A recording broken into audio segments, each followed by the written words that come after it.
Assalamualaikum warahmatullahi wabarakatuh. Waalaikumsalam. Bagaimana kabarnya semuanya? Alhamdulillah baik. Semoga semuanya dalam lindungan Allah selalu dan semuanya semoga bahagia lahir dan batin dalam kondisi mental dan juga hati. Sekarang yang pertama, Ibu akan menjelaskan tentang akhlak terpuji. Ada yang tahu nggak akhlak itu apa sih? Perilaku. Iya, bisa perilaku, budi pekerti. Nah, Karakter. dalam bahasa Arab itu akhlak itu yang mengartikan khuluq atau artinya tingkah laku, atau bisa juga dengan tabiat. Misalnya nih Salma, tabiatnya jelek banget misalnya, dia suka bangun siang. Nah, ada juga yang tabiatnya bagus nih, misalnya si Halifa bangunnya pagi terus. Nah, itu bisa disebut tingkah lakunya dia. Nah, Gua jadi contohnya. lanjut secara terminologi. Secara terminologi itu ada yang tahu terminologi itu apa? Istilah. Secara istilah itu tingkah laku seseorang itu didorong oleh sesuatu keinginan secara mendasar untuk melakukan suatu perbuatan. Jadi kita melakukan itu ya udah kadang-kadang suka spontan aja kan. Tingkah laku itu udah melekat gitu misalnya, tapi tetap bisa diubah dengan sesuatu dorongan. Misalnya kayak terus-terusan diomelin kayak sama ibunya misalnya, jarang sholat subuh, sering dibangunin, ayo cepetan sholat, itu anak yang tadinya tabiatnya jelek, si Salma tadi tabiatnya sering bangun siang, jadi bakalan berubah jadi bangun pagi terus dengan dilakukan secara berulang-ulang dan terus kita pasti dicekokin ilmu terus menerus. Nah, lanjut akhlak terpuji. Akhlak terpuji itu disebut itu dengan juga akhlakul karimah, yaitu sikap tingkah laku yang mulia atau terpuji terhadap Allah, sesama manusia dan juga lingkungannya. Apa aja sih yang dilakuin dari akhlak terpuji? Contoh-contohnya apa aja yang tahu? Menolong sesama. Ya, itu termasuk akhlak dari sesama manusia. Terus apa lagi? Orang tua. Ya, itu sama juga sesama manusia. Terus ada yang nggak tahu lagi? Ya, jadi akhlak berbakti kepada orang tua, tolong menolong, itu termasuk akhlak-akhlak sesama manusia. Akhlak itu terbagi menjadi 3. Ada untuk sifat-sifatnya, ada akhlak kepada Allah, ada akhlak sesama manusia, dan juga akhlak sesama untuk diri sendiri. Akhlak terpuji itu kita itu contohnya itu bisa tenang dalam menghadapi semua masalah. Jadi kita itu kan ceroboh. Nah, misalnya akhlak tercelanya itu kan yang bertolak belakang itu kan, kalau misalnya ada masalah tuh ya udah tenang aja, tenang dulu, diem dulu, pikirin, jangan apa-apa. Kalau misalnya baru disinggir dikit sama orang langsung tuh nyeletus, si bocah nyindir gua banget ya, itu padahal mah enggak kan. Kalau kita misalnya mempunyai akhlak terpuji, nah terus juga kita itu selalu sabar dalam menghadapi apapun. Nih, kalau misalnya nih kita minta jadwal sama dosen untuk bimbingan, itu sabar, ada waiting listnya kan, ada tahap-tahapannya. Nggak usah jauh-jauh ke dosen deh, kita pesen makanan aja ada tahap-tahapannya kan, ada ngantrinya dulu, mesen-mesennya kayak gimana, terus kita untuk bayar dulu, nunggu lagi terus kan. Itu kita tuh harus banget sabar itu udah jadi utama banget deh dalam iman itu. Terus kita juga harus memaaf.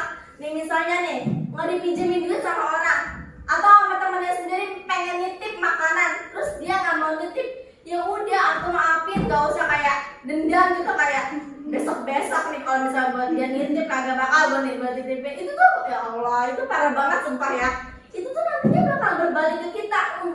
Nggak usah jauh-jauh deh, itu ke anak kita nantinya bakal kebalik kejadian gitu misalnya. Makanya kalau misalnya kita lakuin apa-apa itu selalu ingat gitu, ini bakal kejadian lagi nanti sama diriku sendiri. Makanya dari itu kita jangan sampai ngelakuin hal-hal yang bikin kita itu nggak mau ngerasain itu gitu lah. Terus juga kita harus tawadu.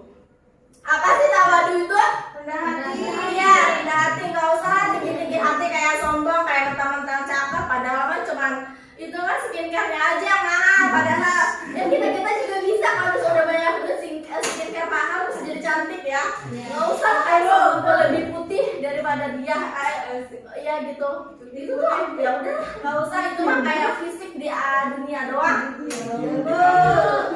Terus kita juga harus rela berkorban untuk kemaslahatan umat manusia. Rela berkorban itu maksudnya gimana? Ada yang tahu nggak? Rela berkorban bukan rela berkorban untuk cinta atau bucin ya. Rela berkorban itu maksudnya nih, kita misalnya punya pasangan beda agama, agamanya Islam sama Kristen, terus kita rela-relain agama kita demi buat ngejalanin hidup sehidup semati sama dia, itu nggak usah lah. Rela berkorban yang dimaksud itu untuk kemaslahatan. Misalnya gue rela ninggalin dia demi agama dan juga keluarga. Masuk. Lanjut, ini tuh ada yang tahu kan di sini tuh gambarnya tentang apa? Ini ya, ini termasuk dalam akhlak sesama manusia. Kita kalau misalnya punya uang, itu jangan sampai kita itu hitung-hitungan atau mikir. Kalau punya uang 15 buat makan nasi padang 10.000, 5.000-nya buat beli cilok, ya udah libur dulu kita beli cilok ya. Kasih gitu kalau kita misalnya kita punya ya kasih gitu misalnya kalau kita misalnya punya uang ketemu pengemis atau yang patut untuk dikasih. Jangan kasih 2.000, 3.000-nya buat beli cilok, itu jangan nyamain sedekah sama bayar WC. Iya sama aja. Ya Allah, pelit banget. Lalu kadang-kadang juga kabur aja nggak bayar WC. Masih sering banget kan? Ya coba deh. Pikirin nanti deh gocengnya itu bakal diganti jadi 50.000, jadi 500.000 yang akan nantinya datang. Asalkan ikhlas. Kalau misalnya semuanya ikhlas itu bakalan ada gantinya semuanya. Tapi kalau misalnya goceng ya udah deh, goceng dah. Itu ya nggak ada feedbacknya sih kalau kataku sih nggak bakal ada feedbacknya. Ibaratnya kayak kita ngasih kado begitu kayak ngarepin balikin apa? Balik ke kado pas kembali kita birthday ya. Itu nggak bakalan. Pasti sakit banget kalau ngarep sama sesama manusia. Lanjut, akhlak terpuji kepada Allah. Ini yang paling utama banget. Yang pertama itu ada ikhlas. Ikhlas itu yang tadi saya bilang, ikhlas dalam segala sesuatu, yaitu sedekah, dalam membantu orang tua. Jangan sampai kayak ngebantuin orang tua tuh besok gua kabur dari rumah biar gua nanti bangun tidur nggak jadi ijem. Itu parah banget kan ya. Maksudnya kayak udah gede, harusnya tanggung jawab itu di dalam diri sendiri itu udah kayak melekat. Nggak bakalan gue pergi berangkat keluar dari rumah sebelum rumah itu rapi. Nah itu bagus banget, itu bakalan cakep. Apalagi kalau kita itu perempuan kan, calon ibu yang benar-benar kodrat itu sebenarnya di rumah. Emang boleh kita kuliah setinggi-tingginya, tapi tetap utamanya itu kita utama pahalanya itu semuanya itu di rumah. Maka dari itu kita harus biasain diri di rumah sejak ini. Lanjut, bersabar. Nah, akhlak terpuji kepada Allah itu bersabar. Bersabar sama Allah, harus suzon sama Allah. Jangan sampai suzon terus itu bawaannya. Kayak misalnya Allah ngasih cobaan sama kita, suzon terus kayak yo Allah gue udah gak kuat banget jadi cobaan parah banget. Itu sebenarnya Allah ngasih cobaan terus-terusan sama kita itu sesuai sama kemampuan kita. Misalnya nih kemarin ada yang sekarang teman kita ada yang sakit, itu sesuai sama kemampuan dia. Dia jadi nggak teaching bareng teman-temannya, dia jadi kepisah sama teman-temannya. Tapi itu pasti itu Allah udah ngasih sesuai sama kemampuan dia, karena dia itu bisa tanpa teman-temannya juga. Nah, lanjut itu ada bersyukur. Ada lagunya emang bersyukur kepada Allah. Bersyukur itu tadi kayak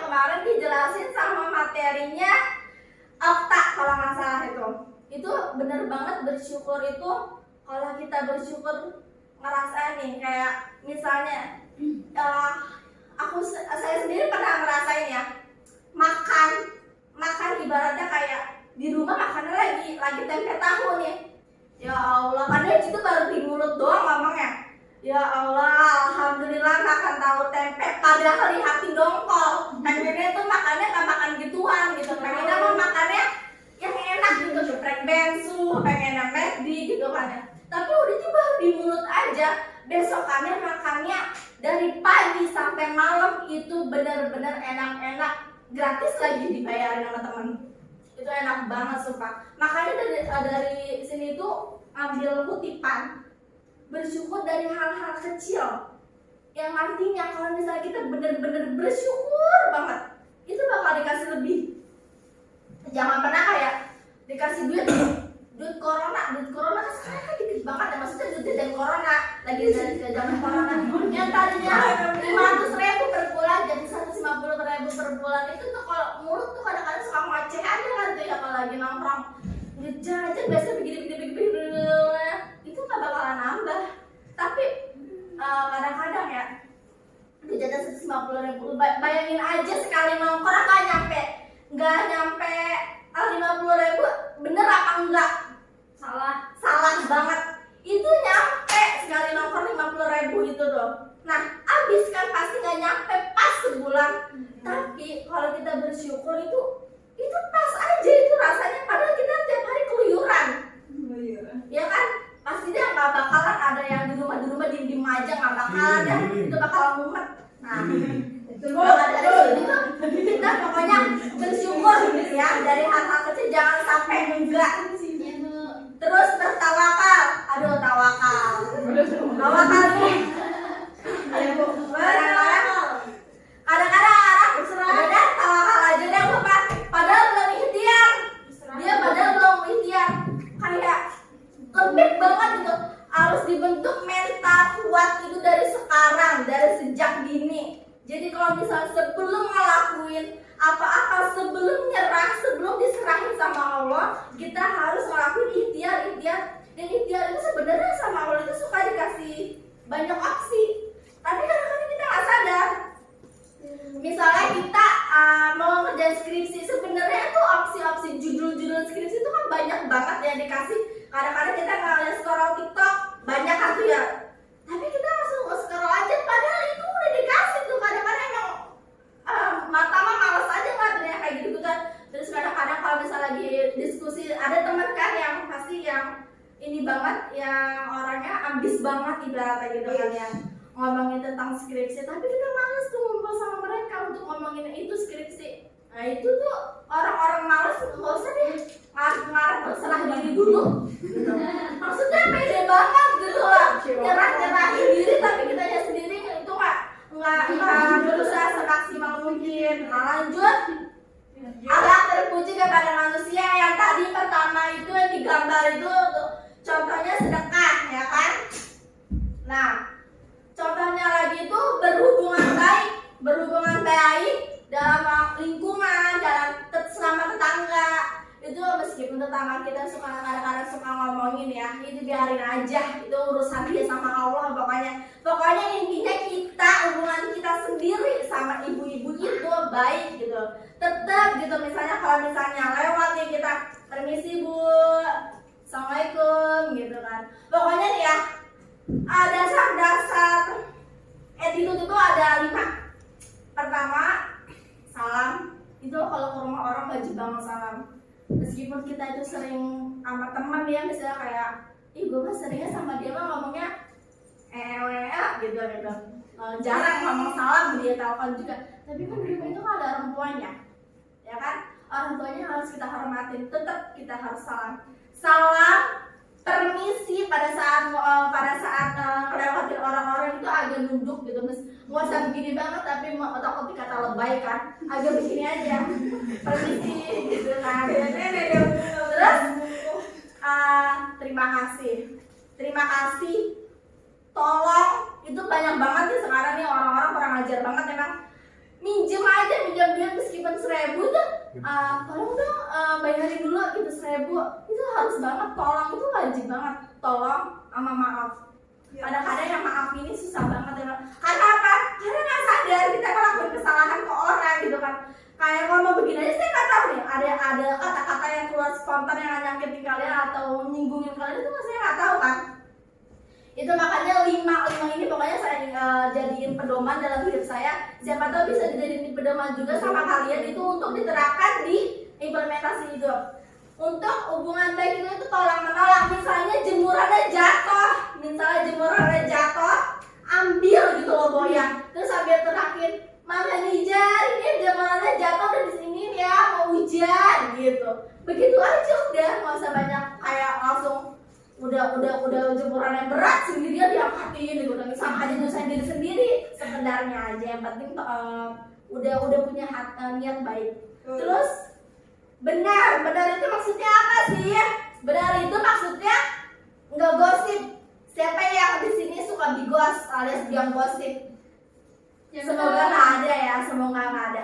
Maksudnya benar itu apa? Suka nyebarin berita-berita benar, bukan berita-berita hoax. Misalnya kayak, dia itu suka pulang malamnya dia masuk ke nongkrong sama cowok bla. Padahal kan itu nggak tahu, cuma pikiran dia aja yang dia lihat. Dia lihat di Instagram, dia mau nge-post di kafenya itu ada asbak gitu. Terus dia langsung ambil amunisi sendiri, terus dia sebarin. Itu nggak bener banget. Kita jangan sampai nantinya pas udah berkeluarga juga jangan sampai jadi emak-emak yang kayak gitu. Terus juga jangan meremehkan orang. Misalnya contoh kita dalam suatu lingkaran kayak begini, kayak kelas gini, ngeremehin misalnya ada satu kelompok sama kita, yang satunya itu orangnya dokem banget alias diem banget. Terus yang jadi pembawa acara maju ke depan presentasi itu dia nggak dipersilakan. Misalnya Tika, Nurul, Sukma, ayo siapa yang mau jadi ini? Tapi padahal di situ tuh ada si Hibzo, tapi Hibzonya nggak disebut gitu loh. Maksudnya kan kayak dianya kan merasa terkecilkan kan? Iya, terkucilkan kan? Maksudnya kayak, dia nggak bisa, udah yang ini aja biasa sering ngomong, itu jangan. Biasanya kita tuh ngelakuin hal-hal adil di dalam apapun. Terus juga harus nuzon, yaitu jangan sampai kita berburuk sangka. Misalnya kayak ada paket COD. Ini perasaan orang kalau misalnya ada paket COD, dianya nggak pernah ada ya. Kok ke saya terus yang bayarin? Itu harus suzon aja udah, harus suzon aja. Ya emang kebetulan aja kurirnya datang pada saat dia pergi kan. Kita kan emang nggak tahu kan ya. Jadwal kurirnya kadang-kadang kan suka meleset. Nah lanjut ke akhlak terpuji kepada diri sendiri. Yang pertama itu ada yang memelihara kesucian diri sendiri. Memelihara kesucian diri sendiri itu maksudnya kayak gimana sih? Ada di surat Quran surat An-Nur ayat 33, dan orang-orang yang tidak mampu kawin hendaklah menjaga kesucian dirinya sehingga Allah memampukan mereka dengan karunia-Nya. Banyak banget sekarang yang hamidun alias hamil di luar nikah. Nauzubillah min dzalik, jangan sampai kejadian sama diri kita sendiri. Ya kalau misalnya emang lagi nginep bareng-bareng, usahain banget gitu jangan sampai hilaf. Makanya dalam hilaf itu kan karena nggak ada iman kadang-kadang ya. Imannya emang sih iman itu kan naik turun, tapi kita dengan kita menjaga itu ada tips-tipsnya. Jadi dengan kita menjaga sholat 5 waktu, dengan kita bersedekah. Kalau misalnya lagi punya uang, nggak usah lagi pas punya uang lebih aja bersedekahnya. Kalau bisa dirutinin. Terus lanjut ada qanaah. Ada yang tahu disini qanaah apa? Merasa cukup. Yang merasa cukup. Jangan pernah ngerasa selalu kurang karena hidup apa ya? Aduh nongkrong mulu ih, kurang duitnya kurang. Jadinya nggak jual diri gitu. Itu harus banget. Jangan sampai. Ya makanya karena kita sering nongkrong, jangan dikurangi nongkrong mah. Tambahin duitnya.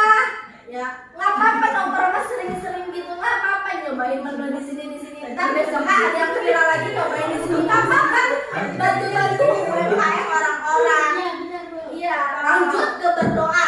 Selalu berdoa atur sama Allah. Jangan pas habis sholat langsung ngecek HP, mentang-mentang notifnya bunyi. Jangan, pokoknya berdoa dulu sama Allah. Pasti banyak keinginan kita yang bisa kita sebut dalam bawah sejadah. Terus juga harus bertawakal yang tadi sama ya, harus berserah diri sama Allah. Jangan sampai kita sombong juga, mentang-mentang udah ngelakuin segala semuanya, tapi kita nggak berdoa, tapi kita nggak mendekatkan diri kepada Allah, misalnya kayak tahajud gitu kan. Itu kan tips-tips untuk rahasia yang bisa dilakukan oleh orang-orang yang tertentu. Terus harus rendah hati. Ya, rendah hati kayak tadi hampir sama. Jangan sampai kita sombong dalam segala apapun. Lanjut ke ifah. Ifah ini adalah macam-macam dari akhlak terpuji. Secara etimologis itu mengartikan menjauhkan diri dari hal-hal yang tidak baik. Menjaga. Nah, secara etimologis itu yang memelihara kehormatan diri dari segala hal yang akan merendahkan, merusak, menjatuhkannya atau kesucian dirinya. Contoh circle pertemanan. Circle pertemanan itu ngaruh banget loh. Itu dari zamannya SD sampai sekarang itu ngaruhnya nauzubillah. Kenapa kayak begitu? Karena kita ngerasa nyamannya itu kalau berkomunikasi lebih plongnya itu sama teman, sama orang tua itu kurang, karena takut nanti domelin, takut nanti belum selesai ngomong sudah dipotong gitu. Karena kalau sama temen kan lagi selesai ngomong dipotong, kalau kita langsung ngamuk. Gue baru mau ngomong ya, belum selesai ngomong ya, udah segala macam tuh ngomong tuh. Kenapa kayak begitu ya? Karena kita nyaman sama teman itu, karena seumuran gitu, ngerasa klop gitu. Apalagi kalau misalnya temennya itu satu frekuensi. Makanya dari itu kalau misalnya udah ketemu sama teman-teman toksik gitu, kalau misalnya kayak temennya ngerasa, oh gue tahu nih kalau lagi sama dia ini, gue jadi nggak sholat gitu. Ya udah, kita jaga jarak, jangan dijauhin plong. Kita tetap nungguin jati diri kita. Kita harus meskipun nongkrong dimanapun, apapun caranya harus sholat gitu. Meskipun kita cuma sendiri ya, meskipun cuma sendiri, itu tuh sama aja kita nyontohin atau ngajak dia gitu loh, tapi secara tidak terang-terangan. Nah, terus juga kesucian.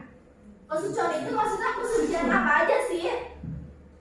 Kita suci dari panca indera. Panca indera itu ya kita menjaga pandangan mata, jangan sampai kita menjaga apa sih?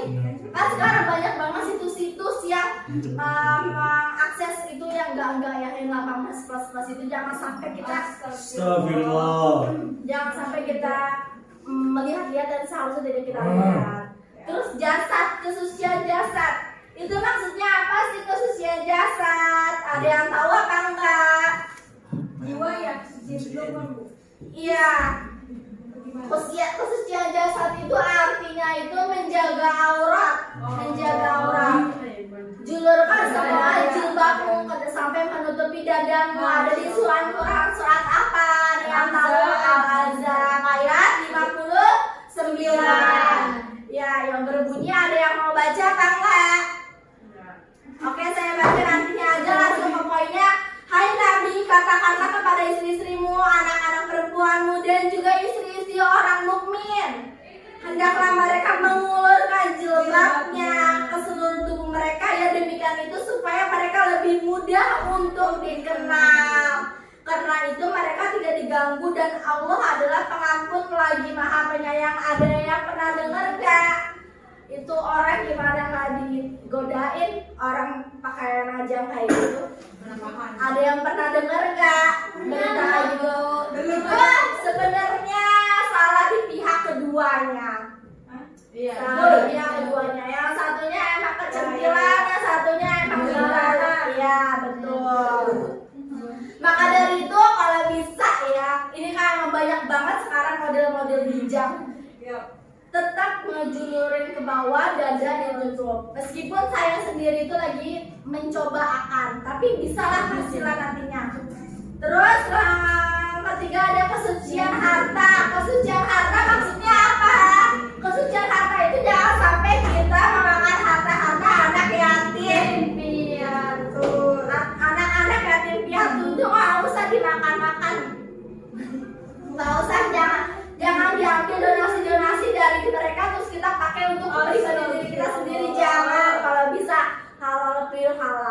Yang keempat ada lisan. Apa itu lisan? Maksudnya tidak menyakiti orang tua yang pertama yang di rumah. Karena kalau misalnya orang tua apalagi ibu yang udah disakitin itu ya ampun, mulutnya pedesan nauzubillah langsung dijaga. Lanjut ke keutamaan orang yang bisa menahan iffah atau menjaga dirinya sendiri dari kesucian atau kehormatannya itu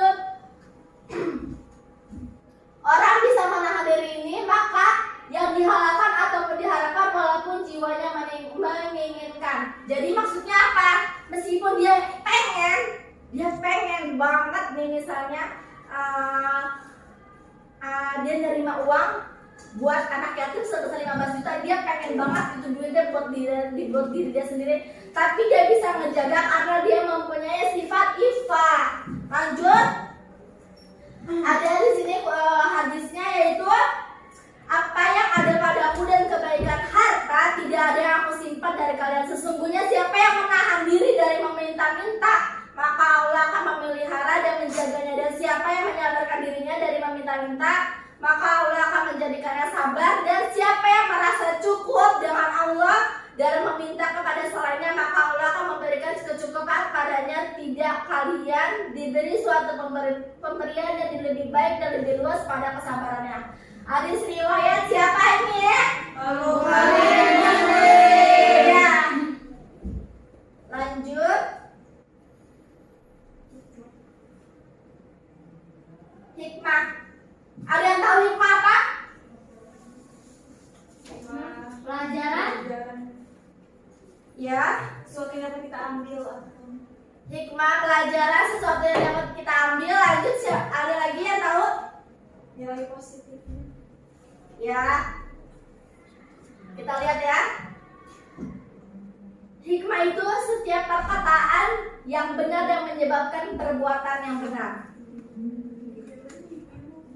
Jadi hikmah itu orang yang dianugerahkan oleh al-hikmah itu mempunyai ilmu yang mendalam dan juga mampu mengamalkannya secara nyata dalam kehidupan hidup alias diimplementasikan dalam kehidupannya sehari-hari. Setiap dia mendapatkan hikmah, itu kan pasti dalam sebuah masalah itu kan ada dapat hikmah ya. Misalnya kita jadi sabar, jadi kita jadi pemaaf, itu diimplementasikan dalam kehidupan dia sehari-hari. Itu namanya hikmah. Lanjut, keutamaan hikmah itu apa sih? Memiliki rasa percaya diri yang tinggi. Iya, memiliki percaya diri yang tinggi.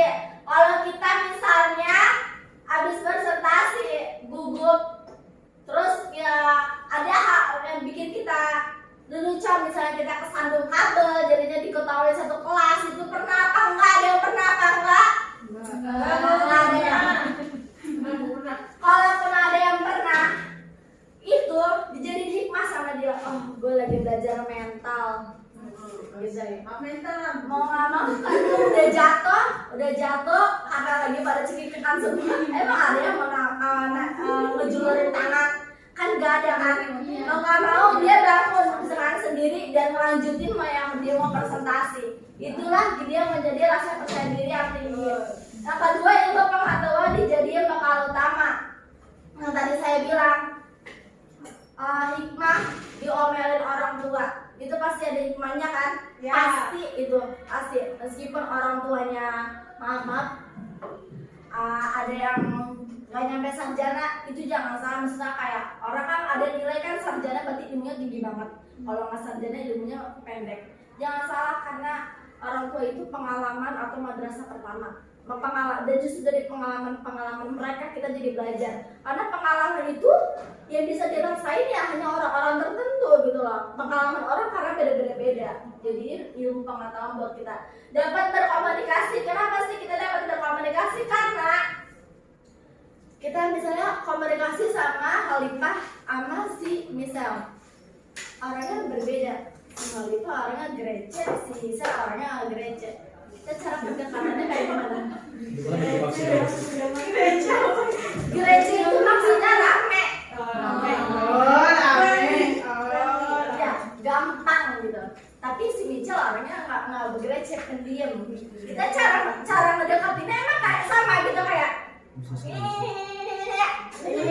juga kasih dia misal yang ada di dalam hati ya apaan sih isi gitu kan ya apa sih gitu. Nah itulah pentingnya ilmu pengetahuan itu dapat berkomunikasi biar kita bisa menempatkan kalau ilmu-ilmu yang bisa kita punya untuk diimplementasikan. Semangat juang yang tinggi, kita jadi semangat, usaha jatuh bangun lagi, jatuh bangun lagi ya kan. Itu dijadiin semangat yang tinggi buat kita karena hikmahnya pasti ada ditipu sama orang. Hikmahnya jadi kita tahu nih strategi untuk penipuan.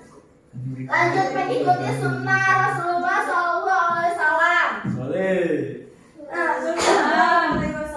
Ya, mengikuti sunnah. Nah, karena Nabi itu juga selalu melakukan perbuatan-perbuatan, nah itu melalui juga perkataan-perkataannya. Jadi itu semuanya balance.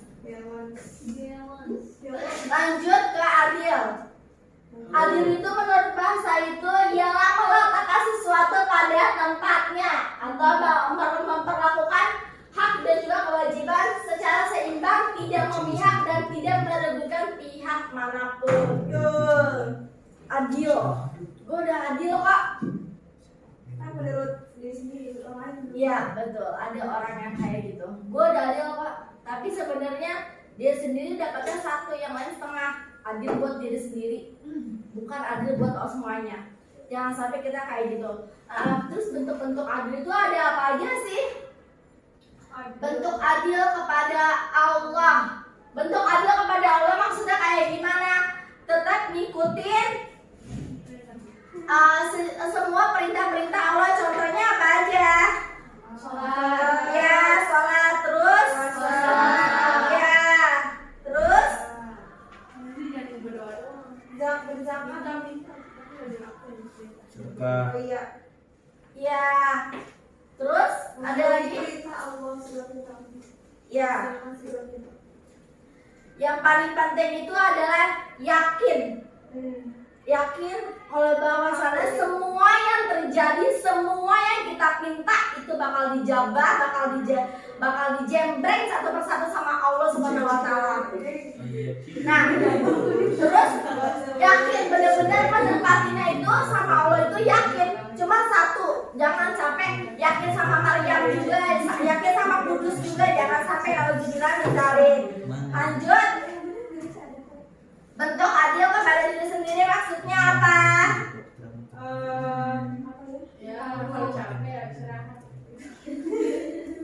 Ya, usahain itu kalau bisa nolong orang, utamanya itu nolong diri sendiri. Jangan sampai lagi kita nih pengen bantuin orang, sedangkan diri kita sendiri lagi banyak kerjaan. Boleh nolak nggak, Bu? Hah? Boleh nolak nggak? Boleh, sangat boleh. Kalau emang kita nggak mampu ya, kalau misalnya kita mampu ya tolongin. Tapi jangan sampai kerjaan orang kelar, tapi kerjaan kita yang udah pengen tapi nggak kelar. Itu nggak adil sama diri kita sendiri. Jangan sampai karena masih ada sifat nggak enak nih sama dia kan udah sering ngebantuin ya udah terus terang aja kalau emang udah deket mah gitu kan ya. Nggak harus dekat sih sebenarnya. Terus bentuk adil kepada orang lain maksudnya gimana ya? Iya kayak tadi. Yang nggak boleh yang boleh semuanya. Maksudnya kita itu misalnya kita dititipin besekan sama orang, satunya dua sih sama. Nah, Jamnya aja, Bu. iya jangan sampai punya si sama kita ambil nih rendangnya.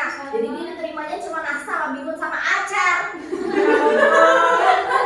Ya Allah. Itu nggak adil kan buat orang lain. Janganlah kayak gitu, rendang mah ya boleh beli cuma 10.000 dapat gitu lah maksudnya. Karena kalau emang nggak punya duit cari duitnya, nggak tahu. Terus bentuk adil kepada makhluk lain.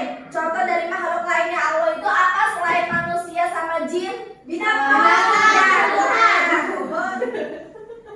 Maksudnya sama makhluk lain itu harus adil kayak gimana? Jangan sampai sama anjing aja kita usir, tapi sama kucing aja kita nggak ngusir. Maksudnya gimana? Sama anjing teriak-teriakan. Sama maaf ya, sama kucing kita ngusirnya teriak-teriakan. Gila sama anjing, sini. Gitu. Ada kita udah tahu yang haram itu kan anjing ya daripada kucing. Ya udah samain ratanya sesuai dengan porsinya masing-masing gitu kan. Kita nggak mungkin kan kucing kan sana pak gitu kan samain kayak anjing gitu maksudnya. Anjing kan emang teriak-teriakan dia makan ya biasaannya. Maksudnya sesuai misalnya kayak sini dulu atau enggak semprot sama kayak semprotan air biasa gitu biar dia pergi gitu. Nggak usah pakai kekerasan lah kayak merayakan sama anjing gitu, nggak usah. Terus kedudukan adil itu kita jadi ngerasain rasa-rasa yang aman. Jadi maksudnya aman tuh gimana? Kalau orang ngelakuin curang pasti ngerasa nggak aman, bener apa enggak? Ya bener banget. Jadi deg-degan. Terus misalnya kita jadi pemimpin kepala sekolah, kita dapat dana bos 500 juta turun untuk sekolah, tapi kita pakai 200 juta buat anak kita kuliah di beragama. Bener? Itu uang bukan punya kita, tapi kita pakai pikirannya gini, nanti gue ganti, nanti dipotong sama ini. Aman gak? Merasa aman gak? Deg-degan terus-terusan pasti. Jangan sampai kita kayak gitu menciptain kerukunan dan juga kedamaian. Pemimpin mana sih? Bawahan mana sih yang gak suka sama pemimpin yang adil? Pasti suka kan? Iya. Pasti terjadinya kerukunan satu sama lain, jadinya saling melekat. Lanjut, membentuk pribadi yang baik ini untuk diri kita sendiri ya. Membentuk pribadi yang baik itu jadinya kita itu bisa disiplin sama sama nilai toksik kita gitu misalnya. Maksudnya itu kita lagi makan bareng-bareng gitu kan, muliwat ya. Ada lalapan, tempe tahu sama ayamnya. Nah ayamnya kita biasa makan 2 katanya mah. Kalian 1 aja ya, kalau gue mah biasanya makan ayamnya 2 gitu kan ya. Itu jangan sampai kayak gitu, itu namanya kita nggak adil. Nah kalau kita udah adil pribadi, kalau kita udah adil pribadi kita jadi dibaikan, kita tetap sama gitu sama orang satu meskipun kita makan 2, kita tetap satu makannya. Lanjut ke syaja'ah. Syaja'ah itu secara etimologi itu apa ya? Berani, antonim dari kata al-jabar, yaitu berarti pengecut atau takut. Dalam bahasa Arab itu keberanian atau kepergiraan, yaitu seseorang yang dapat bersabar terhadap sesuatu jika jiwanya itu ada keberanian menerima musibah atau keberanian dalam mengerjakan sesuatu. Jadi dia terima resiko apa aja. Kalau dia lagi ada musibah, terobos aja terus. Nah itu sifat-sifat yang dimiliki oleh syaja'ah.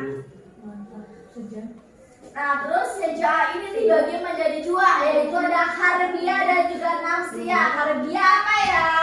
Keberanian yang tampak misalnya pada saat perang. Tetap aja dia berani untuk perang, padahal resiko pertama dia itu meninggal, tapi tetap dia ngelakuin syaja'ah.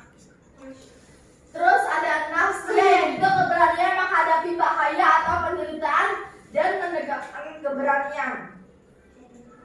Uangnya tinggal 50 juta, tapi dia harus muter gimana caranya biar bisa bertahan hidup. Dia bikin usaha yang modalnya 50 juta juga. Lalu otomatis besoknya dia nggak tahu dong dia mau makan apa, ya kan? Itu berani. Itu disebut dengan nafsiyah. Hikmah dari syaja'ah ini apa ya? Memiliki sifat mulia, terus menjadi cepat. Cepat apa? Cepat kaya. Karena orang yang berani terima resiko itu pasti cepat kaya. Yang ketiga, tanggap. Tanggap itu maksudnya apa ya? Pada saat perang dia berani maju duluan.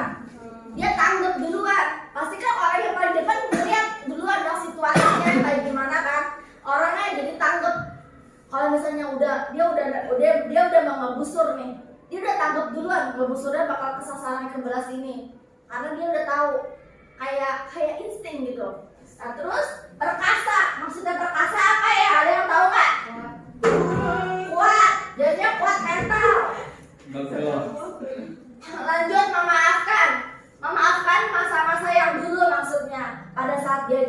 udah diikhlasin aja, saat nanti bakal ada gantinya pastinya. Terus menahan amarah pada saat dia gagal karena keberanian dia, tapi dia bisa menahan amarahnya karena dia berani untuk memulai yang baru lagi. Terus tenang, mana jadinya? Kalau misalnya maju kayak begini, karena berani gitu, misalnya kayak Pika berani, bodo amat gue mah orangnya beranian, udah gue jadi tenang aja, udah santai. Meskipun di depannya DPRD ketua bodo amat gitu, tapi dia berani gitu kan. Dah, sekian dari saya. Sebelumnya ada yang ingin ditanya tentang akhlak terpuji? Sangat cukup. Sebelumnya kita membaca kafaratul masjid terlebih dahulu. Subhanallah wa bihamdihi